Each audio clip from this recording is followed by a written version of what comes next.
Cuadro Alas General Casimero, ang ating nag-iisang angas ng Pinas. Puspusa na talaga ang kanyang training mga idol, o kumbaga hard training na ito sapagkat napakalapit na talaga ang kanyang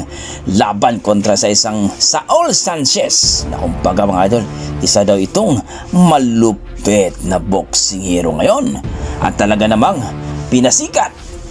at talagang binigyan ng halaga itong si Cuadro Alas Casimero sa bansang Japan, na kung saan mga idol,